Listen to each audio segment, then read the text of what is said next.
ও আপনি আসুন।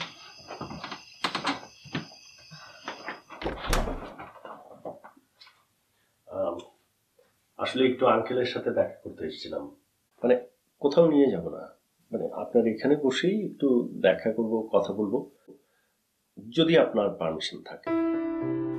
আসলে ওই দিনের কথাটা বলে আমাকে আর লজ্জা দেবেন, আমি extremely sorry for that day. Mentally এত আপসেট ছিলাম, আর তাছাড়া বাবাকে নিয়ে টেনশন করছিলাম, এই কারণে ওভাবে রিঅ্যাক্ট করে ফেলেছি। আরে আমি কিছু মনে করিনি তো, আসলে আমি বুঝতেই পেরেছিলাম আপনি সামহাউ ডিস্টার্বড আছেন, আর আপনাকে তো সেদিনের আগে থেকেই চিনি, এতটুকু তো বোঝাই যায়। থ্যাঙ্কস। সবাই তো আর বোঝে না, হুট করে ভুল বুঝে বসে থাকে। আসলে পুরো দোষটা আপনাকে একার দিলে তো ভুল হবে, কিছুটা দোষের ভাগিদার তো আমি নিজেও।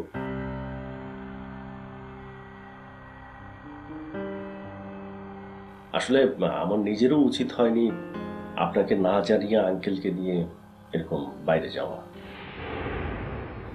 মানে আমি আসলে বুঝতে পারিনি যে আঙ্কেলের ব্যাপারে আপনি এতটা সেন্সিটিভ। আম্মা মারা যাওয়ার পর থেকে তো বাবা ছাড়া আমার আপন আর কেউ নেই। আর তাছাড়া বাবাও এমন এমন সব ছেলে মানুষে করে বসে, তাই বাবাকে নিয়ে দুশ্চিন্তাটা বেশি হয়। এনিওয়ে, আপনি বসুন, বাবা মনে হয় শাওয়ারে গেছে, আমি খবর দিচ্ছি। আসুন।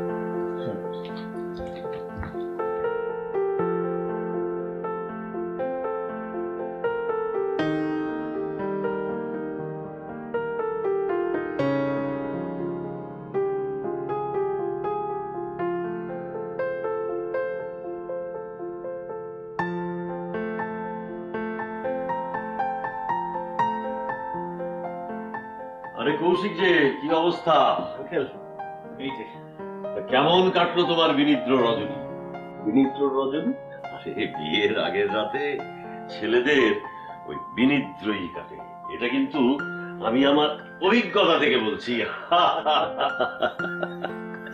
বাট আমার আঙ্কেল খুব ভালো ঘুম হয়েছে, আমি চেয়েছিলাম ওটাই, কারণ আমি জানতাম আজকে সারাটা দিন খুব প্রেশার যাবে, সো আমার রেস্ট হওয়াটা প্রপার জরুরি। এই তো, এইখানেই হচ্ছে তোমাদের সাথে আমাদের পার্থক্য। তোমরা হচ্ছে প্র্যাকটিক্যাল যুগের ফসল, যা কিছু করো সব অঙ্ক কষে, হিসেবের বাইরে এক পাও না।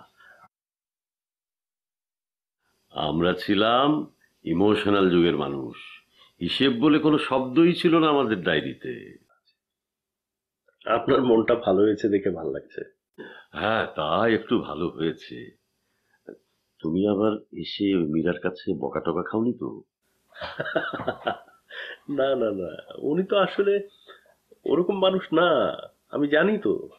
ঠিকই বলেছ, মেয়েটা আসলে আমার খুবই নরম স্বভাবের। বাইরে বাইরে সবসময় একটা গরম গরম ভাব নিয়ে থাকে শুধু শুধু। যাই হোক, তোমার বিয়ের অনুষ্ঠান বলেছিলে বিকেলে না সন্ধ্যায়, এখন কি দুপুরেই হচ্ছে নাকি? না না, প্রোগ্রাম সন্ধ্যার পরেই হবে, বাট এখন ওই যে লোকাল রেজিস্ট্রার অফিসে ফর্মালিটিটা কমপ্লিট হয়ে যাবে, তা আপনার কাছে আসলাম দোয়া নিতে। আরে আরে, বিয়ের মতো এত ইম্পর্টেন্ট একটা বিষয় মুরব্বীদের দোয়া ছাড়া করতে হবে। জানি না কেন যেন আপনার চেহারাটাই আমার সামনে বসে, তাই আপনার কাছে দোয়া নিতে আসলাম। দোয়া করবো তুমি সুখী, অনেক সুখী। ভজনের ভাগ্যে ভালোবাসার মানুষ জুটে, আমি দোয়া করি তুমি তুমি সুখী হবে, দেখো তুমি অনেক সুখী হবে। ও মীরা, এই কৌশিকের আজ বিয়ে, হ্যাঁ তাই আমার দোয়া নিতে এসেছে। Wow, congratulation. Thank you.